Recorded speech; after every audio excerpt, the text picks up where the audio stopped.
Hello प्यारे बच्चों, कैसे हैं आप लोग। उम्मीद करते हैं आप लोग अच्छे होंगे, स्वस्थ होंगे और मस्त होंगे और अपनी पढ़ाई जम के कर रहे होंगे। प्यारे बच्चों, आज हम लोग पढ़ने वाले हैं क्लास 12 हिस्ट्री के चैप्टर नंबर 2, जो कि चैप्टर का नाम है राजा, किसान और नगर। प्यारे बच्चों, इस चैप्टर में हम लोग 600 ईसा पूर्व से 600 ईस्वी तक के समय में भारत की सामाजिक और आर्थिक राजनीतिक संरचना के बारे में पढ़ते हैं। क्या पढ़ते हैं? 600 ईसा पूर्व से 600 ईस्वी तक के समय में भारत की सामाजिक, आर्थिक और राजनीतिक समय के बारे में पढ़ते हैं। इसमें हम देखेंगे कि कैसे महाजनपदों का उदय हुआ, किस तरह से मौर्य और गुप्त जैसे शक्तिशाली साम्राज्य बने और इन राजाओं ने अपने शासक को कैसे संगठित किया। साथ ही हम किसानों की ज़िंदगी, उनकी कठिनाइयाँ और नगरों के विकास पर चर्चा करेंगे। तो चलिए प्यारे बच्चों, आज का क्लास हम बिना टाइम वेस्ट किए डायरेक्ट शुरू करते हैं। पहला टॉपिक है वैदिक सभ्यता के बारे में। किसके बारे में है? वैदिक सभ्यता के बारे में देखते हैं।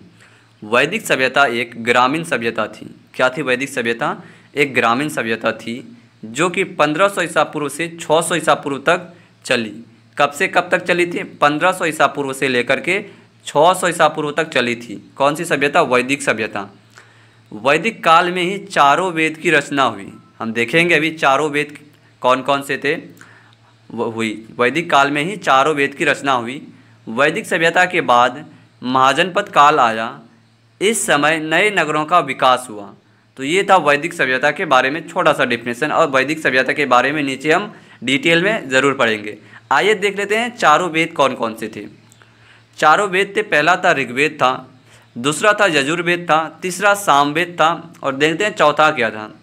चौथा था अथर्ववेद था। क्या? अथर्ववेद था चौथा। आइए देखते हैं प्यारे बच्चों दूसरा टॉपिक क्या बोल रहा है। दूसरा टॉपिक बोल रहा है कि 6ठी शताब्दी ईसा पूर्व एक परिवर्तनशील काल के बारे में देखते हैं। क्या बोला है? 6ठी शताब्दी ईसा पूर्व एक परिवर्तनशील काल के बारे में पढ़ेंगे। प्रारंभिक भारतीय इतिहास में 6ठी शताब्दी ईसा पूर्व को एक अहम बदलावकारी काल मानते हैं। किसको मानते हैं?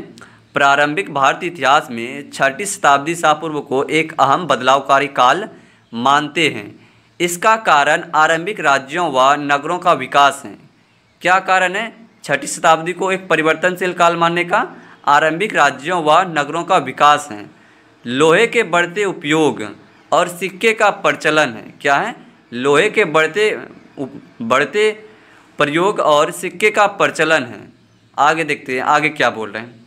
आगे बोल रहा है कि इसी समय में बौद्ध तथा जैन सहित भिन्न भिन्न दार्शनिक विचारधाराओं का विकास हुआ। क्या हुआ? इसी समय बौद्ध तथा जैन सहित भिन्न भिन्न दार्शनिक विचारधाराओं का विकास हुआ। बौद्ध एवं जैन धर्म के प्रारंभिक ग्रंथों में महाजनपद नामक से 16 राज्यों का जिक्र मिलता है। किससे मिलता है? बौद्ध एवं जैन धर्म के प्रारंभिक ग्रंथों में महाजनपद नामक से 16 राज्यों का जिक्र मिलता है। किससे? महाजनपद से 16 महाजनपदों का जिक्र मिलता है। आइए देखते हैं आगे क्या बोल रहे हैं कि 6ठी शताब्दी ईसा पूर्व कृषि के लिए परिवर्तनशील काल माना गया है। कब मनाया गया है? 6ठी शताब्दी ईसा पूर्व कृषि के लिए परिवर्तनशील काल माना गया है। इस काल में लोहे के हल का प्रयोग हुआ। 6ठी शताब्दी में ही हुआ था लोहे के हल का प्रयोग हुआ, जिससे कठोर ज़मीन को जोतना आसान हुआ। क्या हुआ? जिससे कठोर ज़मीन को जोतना आसान हुआ। इस काल में धान के पौधे का रोपण शुरू हुआ। क्या हुआ? इसी काल में यानी कि 6ठी शताब्दी में ही धान के पौधों का रोपण शुरू हुआ। इससे फसलों की उपज बढ़ गई। 6ठी शताब्दी में ही धान की पौधे का रोपण शुरू हुआ और इसी समय फसलों की उपज बढ़ गई। आगे तो अगला टॉपिक के बारे में देखते हैं। तो प्यारे बच्चों, ये था आपका 6ठी शताब्दी ईसा पूर्व एक परिवर्तनशील काल के बारे में छोटा सा टॉपिक। तो अगला टॉपिक देखते हैं। अगला टॉपिक है बोल रहा है मेरा कि जनपद और महाजनपद के बारे में देखते हैं इस टॉपिक के। तो ऋग्वैदिक युग में राज्यों को जन कहा जाता था। क्या कहा जाता था? ऋग्वैदिक युग में राज्यों को जन कहा जाता था। क्या कहा जाता है? जन कहा जाता था। तथा उत्तर वैदिक युग में राज्यों को जनपद कहा जाता था। ये आप याद रखिएगा कि ऋग्वैदिक युग में राज्यों को क्या कहा जाता था? ऋग्वैदिक युग में राज्यों को जन कहा जाता था। क्या? जन कहा जाता था। तथा उत्तर वैदिक युग में राज्यों को जनपद कहा जाता था। ये आपके क्वेश्चन बनता है, आपके बोर्ड एग्जाम में इस तरह से क्वेश्चन पूछ देगा कि ऋग्वैदिक युग में राज्यों को किस नाम से जाना जाता था, तो आपको याद रहेगा तभी ना। तो ऋग्वैदिक युग में राज्यों को क्या के जाना जाता था, तो जन कहकर जाना जाता था। और उत्तर वैदिक युग में राज्यों को जनपद कहा जाता था। क्या? जनपद। आगे देखिए क्या बोल रहा है कि 6ठी शताब्दी ईसा पूर्व में देश के राजनीतिक क्षितिज पर जिन विभिन्न राज्यों का अस्तित्व दिखाई देता था उन्हें महाजनपद की संज्ञा दी गई।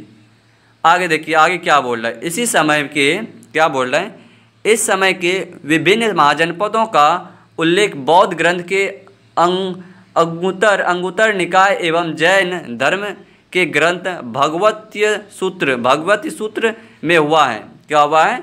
अंगुत्तर निकाय एवं जैन धर्म के ग्रंथ भगवतीय सूत्र में हुआ है।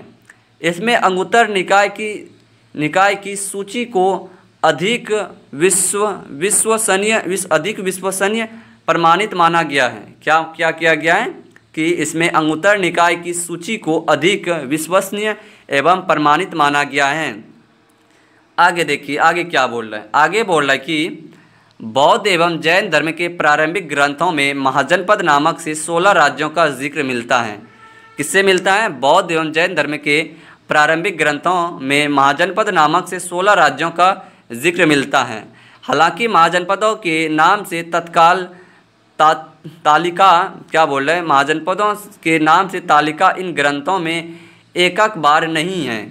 क्या? एकक बार नहीं है, किंतु वज्जी, मगध, कौशल, कुरु, पांचाल, गांधार एवं अवंती जैसे नाम अक्सर मिलते हैं।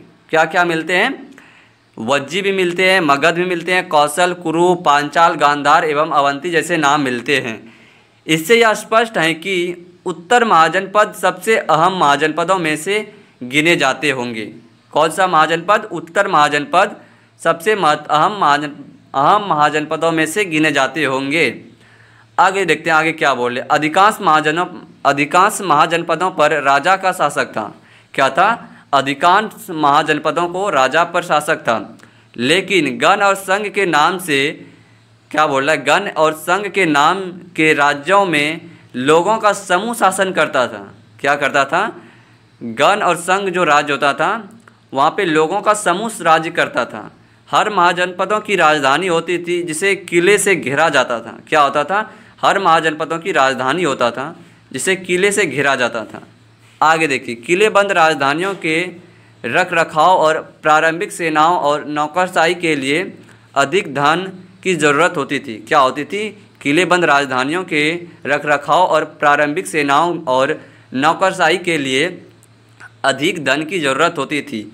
शासक किसान और व्यापारियों से कर वसूलते थे। क्या करते थे? शासक किसान किससे वसूलते थे? किसान और व्यापारियों से कर वसूलते थे।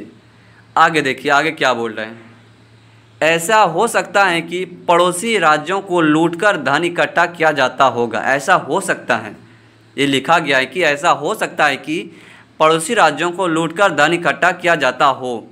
धीरे धीरे कुछ राज्य अस्थायी सेना और नौकरशाही रखने लगे। क्या हुआ? धीरे धीरे कुछ राज्य अस्थायी सेना और नौकरशाही रखने लगे।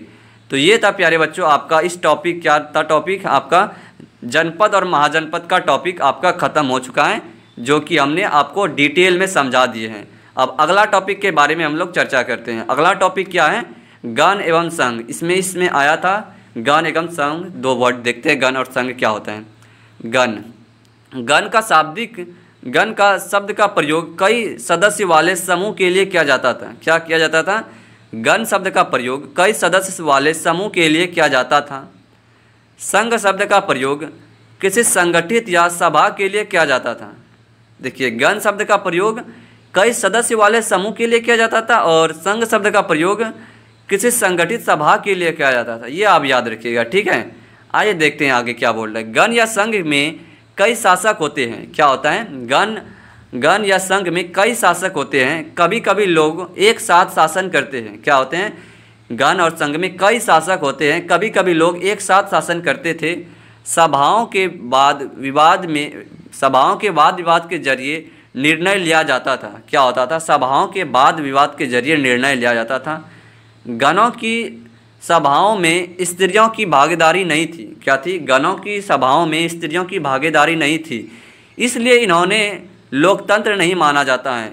इसलिए इन्हें लोकतंत्र नहीं माना जाता है। आगे देखिए आगे क्या बोल रहे हैं। भगवान बुद्ध और भगवान महावीर दोनों इन्हीं गणों से संबंधित थे। वज्जी संघ की ही भांति कुछ राज्यों में भूमि सहित अनेक आर्थिक स्रोतों पर आर्थिक स्तरों पर राजा गण सामूहिक नियंत्रण रखते थे। तो ये था प्यारे बच्चों आपका गण और संघ के बारे में थोड़ा सा डिफिनेशन, आप इसको देख लीजिएगा। आइए देखते हैं अगला टॉपिक क्या बोल रहे हैं। मगध महाजनपद के बारे में देखते हैं। क्या है? मगध महाजनपद। आइए इसको हम समझते हैं बढ़िया से। मगध के बारे में। मगध आधुनिक बिहार राज्य में स्थित है। कहाँ है मगध? आधुनिक बिहार राज्य में स्थित है मगध। मगध 6ठी से 34वीं शताब्दी ईसा पूर्व में सबसे शक्तिशाली महाजनपद बन गया था। क्या हुआ था? मगध 6ठी से 34वीं शताब्दी ईसा पूर्व में सबसे शक्तिशाली महाजनपद बन गया था। आइए आगे देखते हैं आगे क्या बोल रहे हैं। प्रारंभ में राजगिरी मगध की राजधानी थी। क्या थी? प्रारंभ में राजगिरी मगध की राजधानी थी। पहाड़ियों के बीच बसा राजगिरी एक किलेबंद शहर था। क्या था? पहाड़ियों के बीच बसा राजगिरी एक किलेबंद शहर था। बाद में यानी 34वीं शताब्दी ईसा पूर्व में पाटलिपुत्र को राजधानी बनाया गया। कब बनाया गया था पाटलिपुत्र को राजधानी? 34वीं शताब्दी ईसा पूर्व में पाटलिपुत्र को राजधानी बनाया गया। वर्तमान में पाटलिपुत्र को हम पटना कहते हैं। आप ये याद रखिएगा, आपके बोर्ड एग्जाम में पूछ सकता है कि ये पाटलिपुत्र को वर्तमान में हम किस नाम से जानते हैं? तो पाटलिपुत्र को हम पटना के नाम से जानते हैं, ये आप याद रखिएगा। उनके राजधानियों की किलेबंदी लकड़ी, ईंट या पत्थर की ऊंची दीवारें बनाकर की जाती थी। किससे की जाती थी? राजधानियों की किलेबंदी लकड़ी से की जाती थी, ईंट से की जाती थी, पत्थर की ऊंची दीवारें बनाकर की जाती थी किलेबंदी। आगे देखिए आगे क्या बोल रहे हैं। नोट में कुछ लिखा गया है कि कौशाम्बी से निकले किले की दीवार से साक्ष्य मिला है। क्या हुआ है? कौशाम्बी से किले की दीवार की साक्ष्य मिला है। मगध का प्रारंभिक इतिहास हर्यक कुल के राजा बिंबिसार के प्रारंभ होता है। क्या होता है? मगध का प्रारंभिक इतिहास हर्यक कुल के राजा बिंबिसार से प्रारंभ होता है। मगध को इन्होंने दिग्विजयी और उत्कर्ष के जिस मार्ग पर अग्रसर किया वह तभी समाप्त हुआ जब कलिंग के युद्ध के उपरांत अशोक ने अपनी तलवार को म्यान में शांति दी। तो ये था प्यारे बच्चों आपका मगध महाजनपद के बारे में।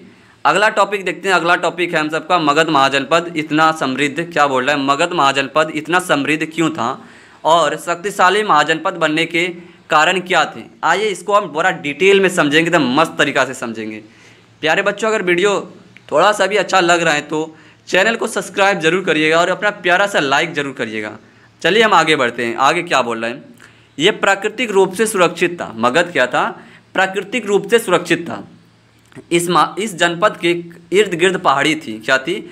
इस जनपद के इर्द गिर्द पहाड़ी थी जो प्राकृतिक रूप से इनकी रक्षा करती थी। क्या थी? ये प्राकृतिक रूप से रक्षित थे। इन जनपदों के इर्द गिर्द पहाड़ी थी जो प्राकृतिक रूप से इनकी रक्षा करती थी। यहाँ उपजाऊ भूमि थी। गंगा और सोन नदी के पानी से सिंचाई के साधन उपलब्ध थे। क्या थे? यहाँ की उपजाऊ भूमि थी। गंगा और सोन नदी के पानी से सिंचाई के साधन उपलब्ध थे जिसके कारण यहाँ फसल अच्छी होती थी। आगे देखिए आगे क्या बोल रहे हैं। आगे बोल रहा है कि यहाँ की जनसंख्या और जनपदों से अधिक थी। क्या थी? यहाँ की जनसंख्या जनपदों से अधिक थी।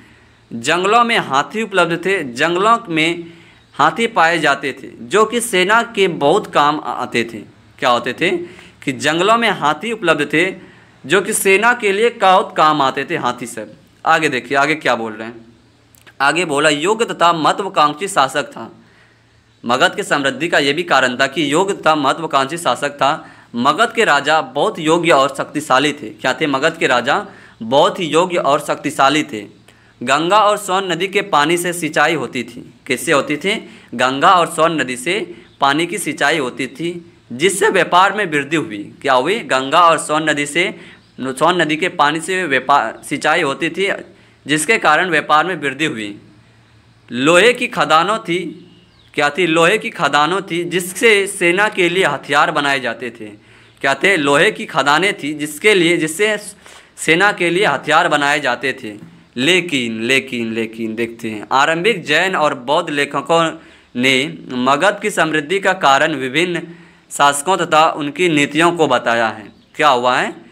आरंभिक जैन और बौद्ध लेखकों ने मगध की समृद्धि का कारण विभिन्न शासकों तथा उनकी नीतियों को बताया है, जैसे बिंबिसार, अजातशत्रु और महाजनपद जैसे प्रसिद्ध राजा अत्यंत महत्वाकांक्षी शासक थे। कौन कौन थे? बिंबिसार, अजातशत्रु और महाजनपद्मनन जैसे प्रसिद्ध राजा अत्यंत महत्वाकांक्षी शासक थे और इनके मंत्री उनकी नीतियां लागू करते थे। ये थे आरंभिक जैन और बौद्ध लेखकों के मध्य प्रसिद्ध का कारण। प्यारे बच्चों, तो ये था आपका क्या बोलता है, कौन सा टॉपिक था ये, मगध महाजनपद इतना समृद्ध क्यों था और इस शक्तिशाली महाजनपद बनने का क्या कारण थे। तो प्यारे बच्चों, इसको हम डिटेल में एकदम क्लियर कर दिए हैं। अगर आप इसको फिर भी नहीं समझ में आए हैं तो आप कमेंट सेक्शन में कमेंट करिएगा, इसको हम और दूसरा लेक्चर में कंप्लीट करने का कोशिश करेंगे, ठीक है ना। देखते हैं अगला टॉपिक क्या है। अगला टॉपिक है हम सबका एक आरंभिक समाज यानी कि मौर्य साम्राज्य 321 ईसा पूर्व से 185 ईसा पूर्व तक चला था। कौन सा समाज? मौर्य साम्राज्य कब से कब तक चला था? 321 ईसा पूर्व से लेकर 185 ईसा पूर्व तक चला था मौर्य साम्राज्य। आइए हम इसके बारे में पढ़ते हैं। मगध के विकास के साथ साथ मौर्य साम्राज्य का उदय हुआ। क्या हुआ? कि मगध के विकास के साथ साथ मौर्य साम्राज्य का उदय हुआ। मौर्य साम्राज्य की स्थापना चंद्रगुप्त मौर्य ने 321 ईसा पूर्व में की थी। किसने की थी? मौर्य साम्राज्य की स्थापना चंद्रगुप्त मौर्य ने ये की थी। ये आप याद रखिएगा प्यारे बच्चों, आपके बोर्ड एग्जाम में ये क्वेश्चन पूछता है कि मौर्य साम्राज्य की स्थापना किसने की थी, तो ये चंद्रगुप्त मौर्य ने की थी। कब की थी? 321 ईसा पूर्व में की थी, जो कि पश्चिम में अफगानिस्तान और बलूचिस्तान तक फैला था। कहाँ से कहाँ तक फैला था? पश्चिम में अफगानिस्तान और बलूचिस्तान तक फैला था। तो ये था एक आरंभिक साम्राज्य यानी मौर्य साम्राज्य के बारे में। आगे देखते हैं, अब देखते हैं चंद्रगुप्त मौर्य आखिर कौन है। देखते हैं चंद्रगुप्त मौर्य के बारे में। चंद्रगुप्त मौर्य का जन्म 340 ईसा पूर्व में पटना के बिहार जिले में हुआ था। कहाँ हुआ था? चंद्रगुप्त मौर्य का जन्म 340 ईसा पूर्व में पटना के बिहार जिले में हुआ था। भारत के प्रथम हिंदू सम्राट थे। कौन थे? भारत के प्रथम हिंदू सम्राट थे। इन्होंने मौर्य साम्राज्य की स्थापना की थी। चंद्रगुप्त मौर्य ने ही मौर्य साम्राज्य की स्थापना की थी। चंद्रगुप्त मौर्य के गुरु थे। कौन थे? चंद्रगुप्त मौर्य के गुरु थे। कौन? तो ये था चंद्रगुप्त मौर्य के बारे में। आगे देखते हैं मौर्य वंश के बारे में जानकारी के स्रोत कैसे मिले, इसके बारे में देखते हैं। मौर्य वंश के बारे में जानकारी के स्रोत। समकालीन रचनाएं। क्या है? समकालीन रचनाएं। मेगास्थनीज द्वारा लिखित इंडिका पुस्तक, इससे मिला है। इंडिका मेगास्थनीज द्वारा लिखी गई इंडिका पुस्तक, ये आप याद रखिएगा प्यारे बच्चों। आपके बोर्ड एग्जाम में ये क्वेश्चन बनेगा कि आपके बोर्ड एग्जाम में ये क्वेश्चन बनेगा कि बोल रहा है मेगास्थनीज द्वारा लिखित पुस्तक का नाम क्या है? तो इंडिका है। क्या है? इंडिका। आप इसको रट लीजिए कि मेगास्थनीज द्वारा पुस्तक लिखा गया पुस्तक का नाम है क्या? इंडिका। आगे देखिए, चंद्रगुप्त मौर्य के दरबार में आया यूनानी राजदूत मंत्री द्वारा लिखी गई पुस्तक से जानकारी मिलती है। चंद्रगुप्त क्या बोल रहा है? चंद्रगुप्त मौर्य के दरबार में आए यूनानी राजदूत मंत्री द्वारा लिखी गई पुस्तक से जानकारी मिलती है। आगे देखिए, आगे क्या बोल रहा है? आगे बोल रहा है कि अर्थशास्त्र पुस्तक चाणक्य द्वारा लिखित हैं। किसके द्वारा? ये भी क्वेश्चन आपके बोर्ड एग्जाम में बहुत बार पूछा है कि अर्थशास्त्र पुस्तक किसके द्वारा लिखित हैं, तो ये चाणक्य द्वारा लिखित हैं। इसके कुछ भागों की रचना कौटिल्य या चाणक्य ने भी की थी। इस पुस्तक से मौर्य शासक के बारे में जानकारी प्राप्त होती है। तो ये आप याद रखिएगा कि इस पुस्तक को कौटिल्य और चाणक्य ने भी लिखी थी अर्थशास्त्र को। तो इसी पुस्तक से शासक के बारे में जानकारी मिलती है। तो प्यारे बच्चों, आगे देखिए, आगे क्या बोल रहे हैं। आगे बोल रहे हैं कि जैन बौद्ध पौराणिक ग्रंथों से जैन ग्रंथ, बौद्ध ग्रंथ, पौराणिक ग्रंथ तथा और भी कई प्रकार के ग्रंथ से मौर्य साम्राज्य के बारे में जानकारी मिलती है। किससे मिलती है? जैन बौद्ध पौराणिक ग्रंथ से। जैन ग्रंथ, बौद्ध ग्रंथ, पौराणिक ग्रंथ तथा और भी कई प्रकार के ग्रंथों से मौर्य साम्राज्य के बारे में जानकारी मिलती है। अशोक के स्तंभों से, अशोक द्वारा लिखवाए गए स्तंभों से भी मौर्य साम्राज्य के बारे में महत्वपूर्ण जानकारी मिलती है। तो अशोक के स्तंभों से भी जानकारी मिलती है मौर्य साम्राज्य के बारे में। आगे देखिए क्या बोल रहा है। अशोक पहला सम्राट था जिसने अधिकारियों और प्रजा के लिए संदेश प्राकृतिक पत्थरों पर पॉलिश किए हुए स्तंभों पर लिखवाए थे। क्या बोल रहा है कि अशोक पहला सम्राट था जिसने अधिकारियों और प्रजा के लिए संदेश प्राकृतिक पत्थर पर पॉलिश किए हुए स्तंभों पर लिखवाए थे। तो ये था प्यारे बच्चों आपका क्या बोल रहा है मौर्य वंश के बारे में जानकारी के स्रोत। तो ये टॉपिक खत्म हो गया। अगला टॉपिक देखते हैं मौर्य साम्राज्य के प्रशासन के बारे में देखते हैं। क्या बोल रहा है मौर्य साम्राज्य के प्रशासन के बारे में। मौर्य साम्राज्य के 5 प्रमुख राजनीतिक केंद्र थे। कौन कौन थे? मौर्य साम्राज्य के 5 प्रमुख राजनीतिक केंद्र थे। पहला था राजधानी था, पाटलिपुत्र और 4 प्रांतीय केंद्र था। क्या था? पाटलिपुत्र और 4 प्रांतीय केंद्र था। पहला था तक्षशिला, आगे देखिए, पहला था तक्षशिला, दूसरा था उज्जैनी था, तोसली था, स्वर्णगिरी था। तो ये था आपका, और इन सब का उल्लेख अशोक के अभिलेख में किया गया है। क्या किया गया है? इन सब का उल्लेख अशोक के अभिलेख में किया गया है।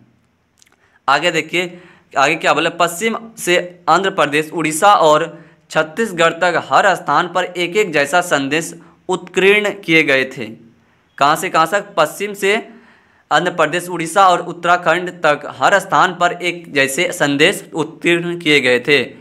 आगे देखिए आगे क्या बोल रहा है। आगे बोल रहा है कि ऐसा माना जाता है कि इस साम्राज्य में हर जगह एक समान प्रशासनिक व्यवस्था नहीं रही होगी, क्योंकि अफगानिस्तान का पहाड़ी इलाका, दूसरी तरफ उड़ीसा तटवर्तीय क्षेत्र है। क्या है? अफगानिस्तान एक पहाड़ी इलाका है इसलिए नहीं हुआ होगा, और दूसरी तरफ उड़ीसा तटीय क्षेत्र हैं। तक्षशिला और उज्जैनी दोनों लंबी दूरी वाले महत्वपूर्ण व्यापार मार्ग थे। स्वर्णगिरी सोने का पहाड़ है। कर्नाटक में सोने की खान थी। आगे देखिए आगे क्या बोल रहा है। साम्राज्य से एक सेकेंड बोल रहा है। साम्राज्य से संचालन में भूमि और नदियों दोनों मार्गों से आवागमन बना रहना आवश्यक था। क्या था? साम्राज्य के संचालन में भूमि और नदियों दोनों मार्गों से आवागमन बना रहना आवश्यक था। राजधानी से प्रांतों तक जाने में कई सप्ताह या महीने का समय लगता होगा। क्या होगा? राजधानी से प्रांतों तक जाने में कई सप्ताह या महीने का समय लगता होगा। तो ये था प्यारे बच्चों आपका क्या बोलता है मौर्य साम्राज्य के प्रशासन के बारे में। अब अगला टॉपिक के हम सबका है सेना व्यवस्था के बारे में। सेना व्यवस्था के बारे में देखते हैं। मेगास्थनीज के अनुसार मौर्य साम्राज्य में सेना के संचालन के लिए 1 समितियाँ और 6 उपसमितियाँ थी। क्या थी? मेगास्थनीज के अनुसार ये बोल रहा है कि मेगास्थनीज के अनुसार मौर्य साम्राज्य में सेना के संचालन के लिए 1 समितियाँ और 6 उपसमितियाँ थे। देखते हैं कौन कौन से थे। पहला बोल रहा है कि नौसेना का संचालन करना था। दूसरा का काम था यातायात व खान-पान का संचालन करना। तीसरा का काम था पैदल सैनिकों का संचालन करना। चौथा का काम था अवरोहियों का संचालन करना। देखते हैं पाँचवा क्या था। पाँचवा का काम था रथों का संचालन करना, और छठवां का काम था हथियारों का संचालन करना। तो ये था आपका क्या बोल रहा है 6 उपसमितियाँ थी। और अन्य उपसमितियाँ देखते हैं क्या क्या थी। अन्य उपसमितियाँ, दूसरी उपसमितियाँ का दायित्व विभिन्न प्रकार का था, जैसे कि उपकरणों को ढोने के लिए बैलगाड़ी की व्यवस्था करना, सैनिकों के लिए भोजन व्यवस्था करना, ये दूसरी उपसमितियाँ का काम है। और जानवरों के लिए चारों की व्यवस्था करना तथा सैनिकों के देखभाल करने के लिए सेवकों और शिल्पकारों की नियुक्ति करना। तो ये था आपका अन्य उपसमितियाँ के बारे में। और देखते हैं मेगास्थनीज के बारे में पढ़ते हैं। बड़ा मेगास्थनीज के बारे में बहुत सारा पूछते जा रहे हैं। अब देखते हैं मेगास्थनीज यूनानी राजदूत था। क्या था? मेगास्थनीज एक यूनानी राजदूत था और एक महान इतिहासकार भी था। क्या था? मेगास्थनीज एक यूनानी राजदूत था और एक महान इतिहासकार भी था। मेगास्थनीज ने एक पुस्तक भी लिखी। क्या लिखी? मेगास्थनीज ने एक पुस्तक भी लिखी है जिसका नाम है इंडिका। क्या है जिसका नाम? जिस पुस्तक का नाम है इंडिका। इस पुस्तक में हमें मौर्य साम्राज्य की जानकारी मिलती है। क्या हुआ कि इस पुस्तक में हमें मौर्य साम्राज्य की जानकारी का मिलती है। आगे देखिए आगे क्या बोल रहा है। मेगास्थनीज ने बताया कि मौर्य साम्राज्य में सेना के संचालन के लिए 1 समितियाँ और 6 उप समितियाँ थी।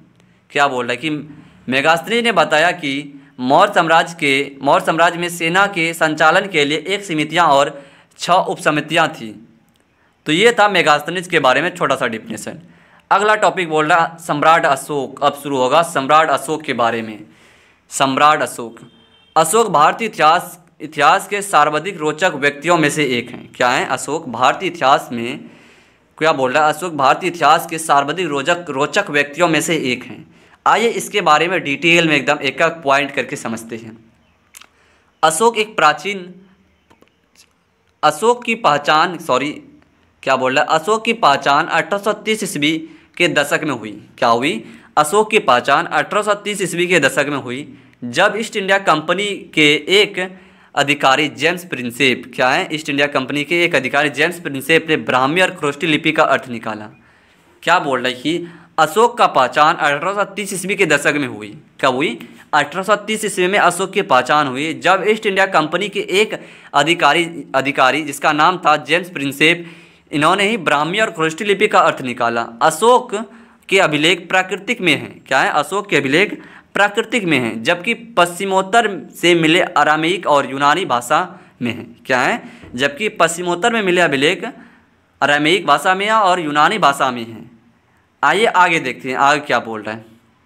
आगे बोला कि प्राकृतिक के अधिकांश अभिलेख ब्राह्मी लिपि में लिखे गए हैं। क्या हुआ है? प्राकृतिक के जितने भी अभिलेख हैं वो अधिकांश ब्राह्मी लिपि में लिखे गए थे, जबकि पश्चिमोत्तर के कुछ अभिलेख खरोष्टी लिपि में लिखे गए थे। क्या हुआ कि प्राकृतिक अधिकांश अभिलेख ब्राह्मी लिपि में लिखे गए थे, जबकि पश्चिमोत्तर के कुछ अभिलेख खरोष्टी लिपि में लिखे गए थे। अरामीक और प्राकृतिक के अधिकांश अभिलेख ब्राह्मी लिपि में लिखे गए थे। किस लिपि में लिखे गए थे? ब्राह्मी लिपि में लिखे गए थे। अरामीक और प्राकृतिक के अधिकांश अभिलेख ब्राह्मी लिपि में लिखे गए थे, जबकि पश्चिमोत्तर के कुछ अभिलेख खरोष्टी लिपि में लिखे गए थे। अरामीक और यूनानी लिपियों का प्रयोग अफगानिस्तान में मिले अभिलेखों से किया गया था। क्या किया गया था? कि अरामीक और यूनानी लिपियों का प्रयोग अफगानिस्तान में मिले अभिलेखों से किया गया था। इन लिपियों का उपयोग सबसे आरंभिक अभिलेखों और सिक्कों में किया गया था। किस पर किया गया था? इन लिपियों का प्रयोग सबसे आरंभिक अभिलेखों और सिक्कों पर किया गया था। आगे देखिए आगे क्या बोल रहे हैं। प्रिंसेप को पता चला है कि अब अधिकांश अभिलेख और सिक्कों पर प्रियदर्शी यानी कि मनोहर मुख कृति वाले राजा का नाम लिखा है। क्या है? प्रियदर्शी को यह पता चला कि अब अधिकांश अभिलेख और सिक्के पर प्रियदर्शी यानी कि मनोहर मुखाकृति वाले राजा का नाम लिखा है। कुछ अभिलेख पर राजा का नाम अशोक भी लिखा था। देखा? कुछ अभिलेख पर अशोक का नाम तक भी लिखा हुआ था। अगला देखें आगे क्या बोल रहे हैं। आगे बोल रहे हैं एक सेकेंड। आगे बोल रहा है कि अशोक ने कलिंग के युद्ध के बाद युद्ध का परित्याग किया तथा धम्म विजय की नीति को अभिलेख पर खुदवाया, ताकि उसे वंशज भी युद्ध ना करे। तो ये था आपका क्या था टॉपिक? सम्राट अशोक के बारे में। ये था आपका टॉपिक। प्यारे बच्चों, आई होप इसको आप समझ गए होंगे। अगला टॉपिक हम सबका ब्राह्मी और खरोष्टी लिपि के बारे में। तो आइए हम इसको डिटेल में इस ब्राह्मी और खरोष्टी लिपि को भी देख लेते हैं। ब्राह्मी और खरोष्टी लिपि का अर्थ देखते हैं। 1830 ईस्वी में ईस्ट इंडिया कंपनी ने एक अधिकारी जेम्स प्रिंसेप नामक ने ब्राह्मी और खरोष्टी लिपि का अर्थ निकाला था। क्या हुआ था कि 1830 ईस्वी में ईस्ट इंडिया कंपनी के एक अधिकारी जिसका नाम था जेम्स प्रिंसेप, उसी ने ब्राह्मी और खरोष्टी लिपि का अर्थ निकाला था। किसने निकाला था? जेम्स प्रिंसेप ने। आगे देखिए आगे क्या बोल रहे हैं। आगे बोल रहा है ब्राह्मी और खरोष्टी लिपि का प्रयोग शुरू के अभिलेख और सिक्के पर जाता था। क्या किया जाता था? ब्राह्मी और खरोष्टी लिपि का प्रयोग शुरू के अभिलेख और सिक्कों पर किया जाता था। जेम्स प्रिंसेप को यह बात पता चल गई। क्या हुई? जेम्स प्रिंसेप को यह बात पता चल गई कि ज़्यादातर अभिलेखों और सिक्कों पर प्रियदर्शी यानी कि राजा का नाम लिखा था। ये जेम्स प्रिंसेप को पता चल गया। आगे देखिए, तो प्यारे बच्चों ये था आपका ब्राह्मी और खरोष्ठी लिपि के बारे में। आगे देखिए हम सबका बोलते हैं प्रियदर्शी। प्रियदर्शी आखिर क्या होता है ये देख लेते हैं। प्रियदर्शी का मतलब होता है मनोहर यानी कि मुखाकृति यानी कि सुंदर, जिसको बोल सकते हैं मुख आकृति यानी बोल सकते हैं सुंदर। क्या बोल सकते हैं? सुंदर। सुंदर सुंदर वाले राजा यानी कि जिसकी मुख एकदम सुंदर यानी कि अच्छा लगे देखने में, अर्थात जिसका मुंह सुंदर हो, ऐसा राजा, उसी को क्या बोलते हैं? उसी को प्रियदर्शी बोलते हैं। आप इसको सिंपल वे में समझे कि प्रियदर्शी उसे उसको कहते हैं जो देखने में एकदम अच्छा लगे यानी कि सुंदर लगे, उसी को प्रियदर्शी बोलते हैं। ठीक है ना। आइए देखते हैं खरोष्ठी लिपि को कैसे पढ़ा गया, उसके बारे में देखते हैं हम। पश्चिमोत्तर से पाए गए अभिलेख में खरोष्ठी लिपि का प्रयोग किए गए थे। क्या किए गए थे? पश्चिमोत्तर में पाए गए अभिलेख में खरोष्ठी लिपि का प्रयोग किए गए थे। इन क्षेत्रों में हिंदू यूनानी शासक शासन करते थे। क्या करते थे? इन क्षेत्रों में हिंदू यूनानी शासक शासन करते थे और उनके द्वारा बनवाए गए सिक्कों से खरोष्ठी लिपि के बारे में जानकारी मिलते हैं। तो कहाँ से मिलते हैं? यूनानी शासक शासन करते थे और उनके द्वारा बनवाए गए सिक्कों के खरोष्ठी लिपि के बारे में जानकारी मिलते हैं। आगे देखिए आगे क्या बोला, उनके द्वारा बनवाए गए सिक्कों, क्या बोला? उनके द्वारा बनवाए गए सिक्कों में राजाओं के नाम यूनानी और खरोष्ठी में लिखे गए थे। क्या हुए थे? उनके द्वारा बनवाए गए सिक्कों में राजाओं के नाम और खरोष्ठी में लिखे गए थे। यूनानी भाषा पढ़ने वाले यूरोपीय विद्वानों में अक्षरों का मेल किया। किसने किया? यूनानी भाषा पढ़ने वाले यूरोपीय विद्वानों में अक्षरों का मेल किया। तो ये था प्यारे बच्चों आपको खरोष्ठी लिपि को कैसे पढ़ा गया उसके बारे में। आइए देखते हैं ब्राह्मी लिपि को कब कैसे पढ़ा गया। देखते हैं। ब्राह्मी लिपि काफ़ी प्रचलित लिपि है। क्या है? ब्राह्मी लिपि काफ़ी प्रचलित लिपि है। आज हम लगभग भारत में जितना भी भाषाएं पढ़ते हैं उनकी जड़ ब्राह्मी लिपि ही है। क्या बोल रहे? आज हम लगभग भारत में जितनी भी भाषाएं पढ़ते हैं उनकी जड़ ब्राह्मी लिपि ही है। आइए आगे देखते हैं। 18वीं शताब्दी में यूरोपीय विद्वानों ने भारत के पंडितों की मदद से, क्या बोला? भारत की पंडितों की मदद से बंगाली और देवनागरी लिपि में बहुत सारी पांडुलिपियां पढ़ी और अक्षरों को प्राचीन अक्षरों से मेल करने का प्रयास किया। क्या बोल रहा है? 18वीं शताब्दी के यूरोपीय विद्वानों ने भारत के पंडितों की मदद से बंगाली और देवनागरी लिपि में बहुत सारी पांडुलिपियां पढ़ी। कौन कौन सी? बंगाली और देवनागरी लिपि में बहुत सारी पांडुलिपियां पढ़ी और अक्षरों का प्राचीन अक्षरों से मेल करने का प्रयास किया। कई दशकों के बाद जेम्स प्रिंसेप में अशोक के समय की ब्राह्मी लिपि का 1838 में अर्थ निकला। कब निकला? 1838 में ब्राह्मी लिपि का अर्थ निकला। तो ये था आपका ब्राह्मी लिपि को कैसे पढ़ा गया उसके बारे में डेफिनेशन। आगे देखिए सिक्के किस प्रकार के होते हैं वो देखते हैं। सिक्के किस प्रकार के होते थे? व्यापार करने के लिए सिक्कों का प्रयोग किया जाता था। क्या किया जाता था? व्यापार करने के लिए सिक्के का प्रयोग किया जाता था। चांदी और तांबे का सिक्के 6वीं शताब्दी से पूर्व सबसे पहले प्रयोग किए गए। क्या किए गए? चांदी और तांबे का सिक्के 6वीं शताब्दी से पूर्व सबसे पहले प्रयोग किए गए। और आगे देखिए, और आगे क्या बोल रहे हैं? जिस समय खुदाई की जा रही थी तब यह सिक्के प्राप्त हुए। क्या हुए? जिस समय खुदाई की जा रही थी तब यह सिक्के प्राप्त हुए। इन सिक्कों को राजा ने जारी किया था। क्या किया था? इन सिक्कों को राजा ने जारी किया था। या ऐसा भी हो सकता है कि कुछ अमीर व्यक्तियों ने सिक्कों को जारी किया हो। ऐसा हो सकता है कि इस सिक्कों को कुछ अमीर व्यक्तियों ने भी जारी किया हो। आगे देखिए आगे क्या बोल रहा है? आगे बोल रहा है कि शासकों के नाम और चित्रों के साथ सबसे पहले सिक्के हिंदू यूनानी शासकों ने जारी किए। क्या किए? शासकों के नाम और सिक्के के साथ सबसे पहले सिक्के हिंदू यूनानी शासकों ने जारी किए। सोने के सिक्के सबसे पहले कुषाण राजाओं ने जारी किए और इन सिक्कों का वजन और आकार उस समय के रोमन सिक्कों के जैसा ही हुआ करता था। किस सिक्के के जैसा हुआ करता था? रोमन सिक्के के जैसा ही हुआ करता था। आगे देखिए आगे क्या बोल रहा है? आगे बोल रहा है पंजाब और हरियाणा जैसे क्षेत्रों में योध्य शासकों ने तांबे के सिक्के जारी किए। क्या किए? पंजाब और हरियाणा जैसे क्षेत्रों में योध्य शासकों ने तांबे के सिक्के जारी किए थे जो कि हज़ारों की संख्या में वहाँ से मिले हैं, जो कि कितने संख्या में मिले हैं, हज़ारों की संख्या में मिले हैं। सोने के सबसे बेहतरीन सिक्के गुप्त शासकों ने जारी किए थे। किसने किए थे सोने के बेहतरीन सिक्के जारी? गुप्त शासकों ने सोने के बेहतरीन सिक्के जारी किए थे। तो प्यारे बच्चों ये था सिक्के किस प्रकार के होते थे, इसके बारे में डिफिनेशन आप इसको समझ गए हैं। आगे देखते हैं, आगे अगला टॉपिक बोल रहा है कलिंग का युद्ध के बारे में। अब देखते हैं क्या है कलिंग का युद्ध। ये अब जो पढ़ेंगे प्यारे बच्चों, इसमें बहुत सारा हमका इंपॉर्टेंट क्वेश्चन बनेगा MCQ, जो कि बोर्ड एग्जाम की दृष्टि से बहुत ही इंपॉर्टेंट होने वाला है। आप इसको ध्यानपूर्वक देखिएगा, ठीक है। अगर वीडियो अच्छा लगेगा तो प्यारे बच्चों एक कमेंट जरूर करिएगा। चलिए शुरू करते हैं। बोला कि अशोक के राज्यारोहण के 8 वर्ष के पश्चात, क्या बोल रहा है, अशोक के राज्यारोहण के 8 वर्ष के पश्चात अर्थात 261 ईसा पूर्व, कब 261 ईसा पूर्व में अशोक का कलिंग से युद्ध हुआ। कब हुआ? 261 ईसा पूर्व में अशोक का कलिंग से युद्ध हुआ। प्लिनी के अनुसार अशोक के राज्याभिषेक के बाद, क्या बोल रहे, प्लिनी के अनुसार अशोक के राज्याभिषेक के बाद की यह घटना है। प्लिनी के अनुसार कलिंग की सेना में 60,000 पैदल सैनिक थे, 1,000 घुड़सवार और 700 हाथी थे। कितने थे?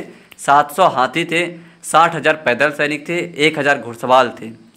अशोक की सेना अधिक शक्तिशाली थी। इससे कलिंग से भी अशोक की सेना अधिक शक्तिशाली थी। आगे देखिए, कलिंग के शासन ने वीरता से अशोक का सामना किया। क्या क्या? कलिंग के शासन ने वीरता से अशोक का शासन किया, किंतु लंबे युद्ध के बाद वह पराजित हो गया। क्या हुआ? लंबे युद्ध के बाद वह पराजित हो गया। लगभग 1,50,000 सैनिक युद्ध में बंदी बनाए गए। कितने सैनिक? 1,50,000 सैनिक बंदी बनाए गए। कई लाख लोगों की भय से मृत्यु हो गई। कितने? कई लाख लोगों के भय से मृत्यु हो गई। इस भय से, क्योंकि 1.5 लाख सैनिक को बंदी सिर्फ बनाया गया, इसी भय से मृत्यु हो गई। आगे देखिए, डॉक्टर हेमचंद्र राय चौधरी के अनुसार मगध का सम्राट बनने के बाद अशोक का यह प्रथम व अंतिम युद्ध था। क्या बोल रहा है? डॉक्टर हेमचंद्र राय के अनुसार मगध का सम्राट बनने के बाद अशोक का यह प्रथम व अंतिम युद्ध था। इस युद्ध में अशोक के जीवन में परिवर्तन किया। क्या हुआ? इस युद्ध में अशोक के जीवन में परिवर्तन किया। इसके साथ ही उसने प्रतिज्ञा की वह कभी भी अस्त्र का प्रयोग नहीं करेगा। क्या की?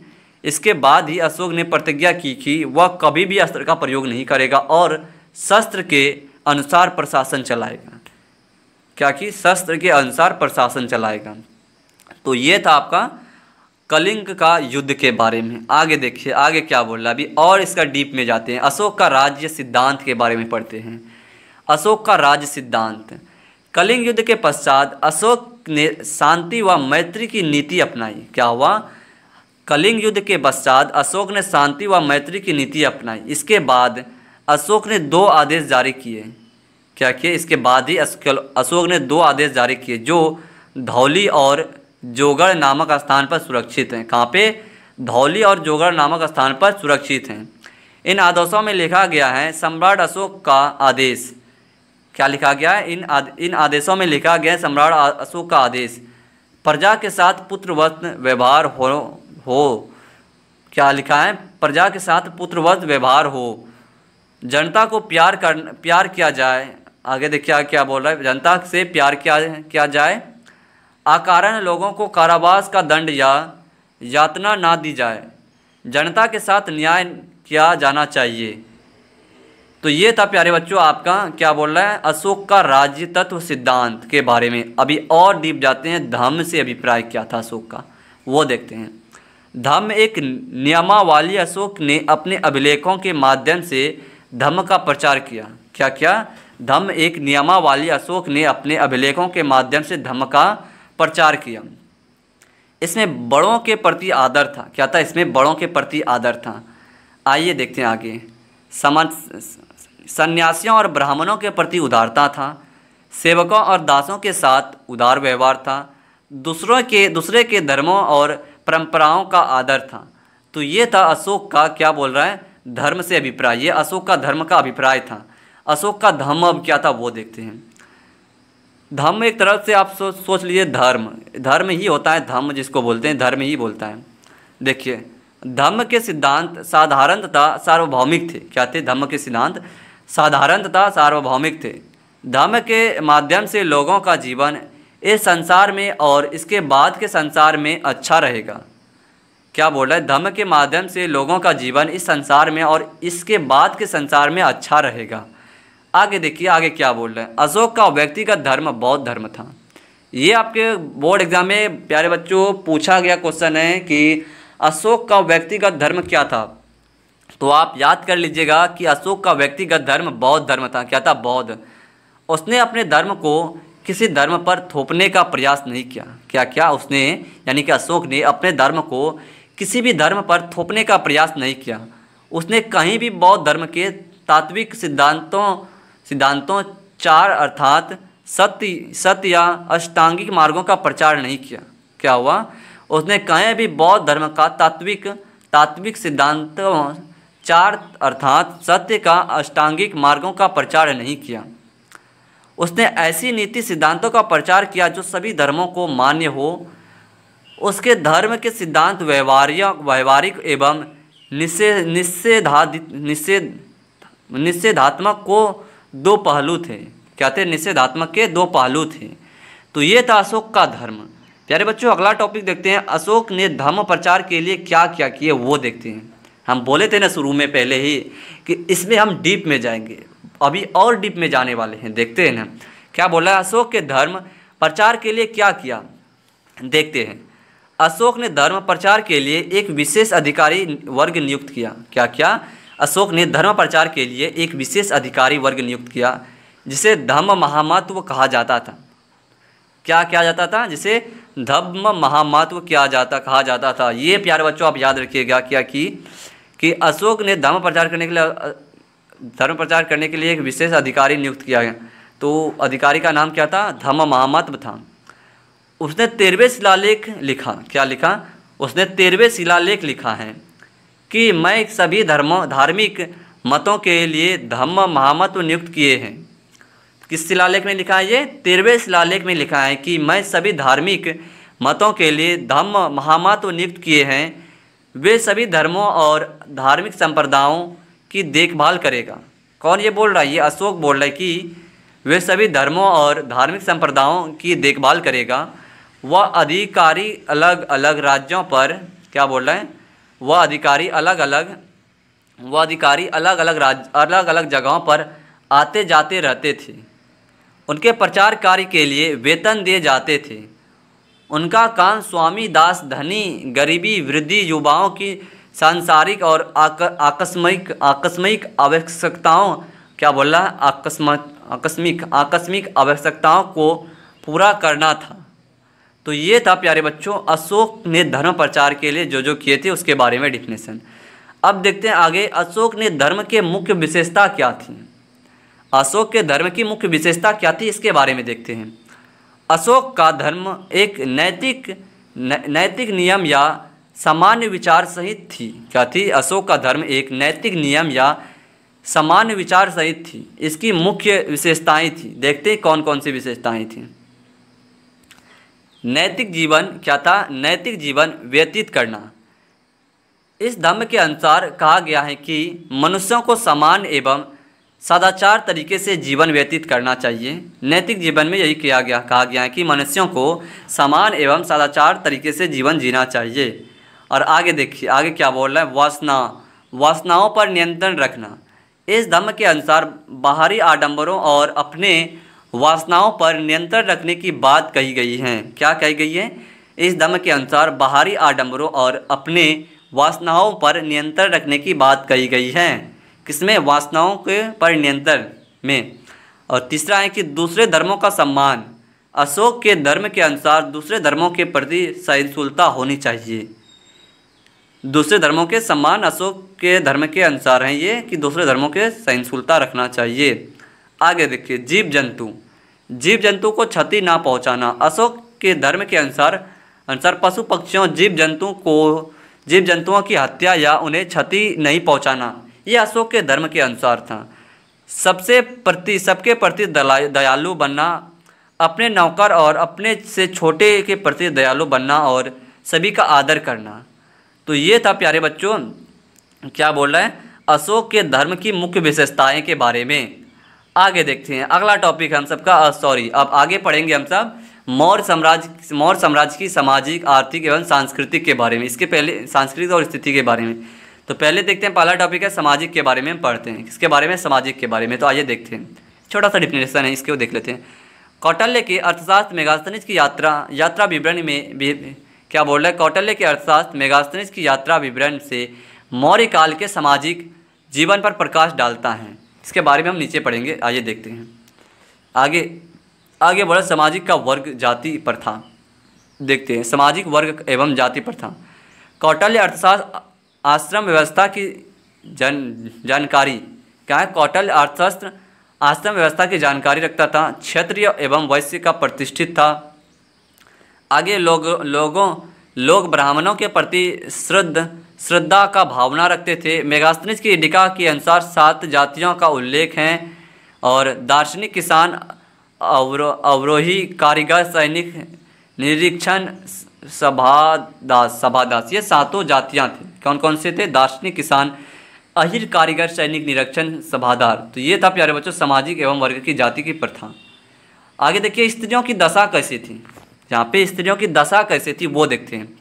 स्वतंत्रता व समानता प्राप्ति था। क्या था, स्वतंत्रता एवं समानता प्राप्ति था। स्त्रियों का पुनर्विवाह व तलाक की अनुमति थी। क्या थी, स्त्रियों का पुनर्विवाह एवं तलाक की अनुमति थी। सार्वजनिक कार्यों में भाग लेने के लिए प्रतिबद्ध था। क्या था, सार्वजनिक कार्यों में भाग लेने के लिए प्रतिबद्ध था। स्त्रियां धार्मिक कार्यों को अपने पति के साथ पूरा करती थी। क्या करती थी, स्त्रियां धार्मिक कार्यों को अपने पति के साथ पूरा करती थी। प्रशासन में स्त्रियां गुप्तचर का काम करती थी। क्या करती थी, प्रशासन में स्त्रियां गुप्तचर का भी काम करती थी। सैनिक के रूप में भी प्रशिक्षित थी। स्त्रियां सैनिक के रूप में भी प्रशिक्षित थे। समाज का संपन्न वर्ग बहु पत्नी प्रथा को स्वीकार था। क्या था, समाज का संपन्न वर्ग बहुपत्नी प्रथा को स्वीकार था। तो ये था प्यारे बच्चों स्त्री की दशा के बारे में, जो कि अच्छा ही था। अब आगे देखिए इसके यहाँ का रहन सहन कैसा था वो देखते हैं कि यहाँ का रहन सहन कैसा था। रहन सहन एवं वेशभूषा के बारे में देखते हैं। मकान यानी कि भवन विलासित पूर्व होता था, यानी कि बहुत बड़ा बड़ा महल हुआ करता था। विलासित पूर्व का मतलब यही हुआ। मौर्य साम्राज्य में प्रायः समृद्ध का काल रहा। क्या रहा, मौर्य साम्राज्य प्रायः समृद्धि का काल रहा। ये वेशभूषा सूती वस्त्र पहनते थे। क्या पहनते थे, सूती वस्त्र पहनते थे। और आगे देखिए पहनावा भड़कीले व लवादेदार थे। यानी कि पहनावा भड़कीले व लवादेदार थे। तड़क भड़क यानी हीरे जवाहरत का शौक लोगों को भी था। तो ये उस समय भी था सोने जवाहरे का शौक। तो ये था आपका रहन सहन यानी वेशभूषा का बारे में। अब देखते हैं यहाँ के लोग भोजन क्या क्या करते हैं वो देखते हैं। दूध, दही, घी, जौ ये सब तो करते थे। कुछ लोग मांस व शराब का सेवन भी करते थे। भोजन स्वादिष्ट बनाया जाता था। क्या, भोजन स्वादिष्ट बनाया जाता था। आगे देखिए बौद्ध धर्म के प्रभाव में आने के पश्चात मांस का सेवन कम हो गया था। मेगास्थनीज खिलजी लिखते हैं कि जब भारतीय सेना भोजन करने बैठते हैं तो प्रत्येक सदस्य के सामने तिपाई आकार की मेज रख दी जाती थी, जिसके ऊपर सेना के प्याले में सबसे पहले उबले चावल और उसके बाद पकवान परोसे जाते थे। तो ये थे भोजन के बारे में यानी खाना पीना के बारे में। अब देखते हैं यहाँ का मनोरंजन के बारे में देखते हैं। नृत्य खेलते थे, संगीत भी सुनते थे, गायन भी करते थे, नाट्य भी करते थे, यानी कि घोड़ा दौड़ भी करते थे, पशु का दौड़ कराते थे, नौकायाना ये सब कौन सा खेल होता था हमको नहीं पता है, आप समझ लीजिए। जुआ भी खेलते थे। देखिए यहाँ पे लोग जुआ भी खेलते थे। धनुर्विद्या भी यानी कि धनुर्विद्या भी जानते थे। समाज के प्रति प्रचलित थे। ये सब समाज में वहाँ के प्रचलित थे। अब देखते हैं आर्थिक जीवन यहाँ पे कैसा था। मौर्य साम्राज्य की अर्थव्यवस्था कृषि था। मेन क्या था, कृषि, पशुपालन व वाणिज्य पर आधारित था। किसका, ये 3 चीज़ पर आधारित था। कृषि, पशुपालन और वाणिज्य पर आधारित थी, जिसको सम्मिलित स्पर्श वार्त कहा जाता था। क्या कहा जाता था? सम्मिलित स्पर्श वार्त कहा जाता था। मौर्य साम्राज्य का पतन के कारण देखिए क्या था। मौर्य साम्राज्य के पतन के कारण देखते हैं। निर्बल एवं अयोग्य उत्तराधिकारी। क्या था? निर्बल एवं अयोग्य उत्तराधिकारी। केंद्र शासन का निर्बलता। सामाजिक का प्रशासन। क्या था? साम्राज्य का प्रशासन। आगे देखिए, साम्राज्य का प्रशासन। प्रांतीय शासकों का अत्याचार। क्या था? प्रांतीय शासकों का अत्याचार। अत्यधिक शासक। दरबार में षड्यंत्र। आगे देखिए, आर्थिक कारक। तो ये था प्यारे बच्चों मौर्य साम्राज्य के पतन के कुछ कारण के बारे में। आगे देखिए, आगे क्या बोल रहे हैं? क्या मौर्य साम्राज्य एक महत्वपूर्ण है? देखिए क्या बोल रहे हैं, क्या मौर्य साम्राज्य महत्वपूर्ण है? देखते हैं। 9वीं शताब्दी में जब इतिहासकारों ने भारत के प्रारंभिक इतिहास की रचना करनी शुरू की तो मौर्य साम्राज्य को इतिहास का प्रमुख काल माना गया। क्या किया गया? 9वीं शताब्दी में जब इतिहासकारों ने भारत में के प्रारंभिक इतिहासों की रचना करनी शुरू की तो मौर्य साम्राज्य को इतिहास का प्रमुख काल माना गया। इस समय भारत गुलाम था। क्या था? इस समय भारत गुलाम था। अद्भुत काल का साक्ष्य देखते हैं। अद्भुत काल का साक्ष्य मिला। मूर्तियाँ साम्राज्य की पहचान थी। अभिलेख दूसरों से अलग मिला। यहाँ पे अशोक एक महान शासक था। क्या था? अशोक एक महान शासक था। मौर्य साम्राज्य 150 साल तक चला था। ये आप याद रखिएगा प्यारे बच्चों, ये आपका क्वेश्चन बना है कि मौर्य साम्राज्य कितने साल तक चला था? तो ये 150 साल तक चला था। कितने साल तक? 150 साल तक मौर्य साम्राज्य चला था। तो प्यारे बच्चों ये था आपका मौर्य साम्राज्य का महत्व के बारे में। आगे देखते हैं अगला टॉपिक क्या बोला। दक्षिण के राजा और सरदार के बारे में पढ़ते हैं। क्या बोल रहा है? दक्षिण के राजा और सरदार के बारे में। दक्षिण भारत में यानी कि तमिलनाडु, आंध्र प्रदेश और केरल में चोल चेर एवं पांड्यचय जैसे सरदारियों का उदय हुआ। क्या हुआ? दक्षिण भारत में तमिलनाडु, आंध्र प्रदेश, केरल में चोल एवं पांड्यचय जैसे सरदारियों का उदय हुआ। ये राज्य समृद्ध तथा अस्थायी थे। क्या थे? ये राज्य समृद्ध तथा अस्थायी थे।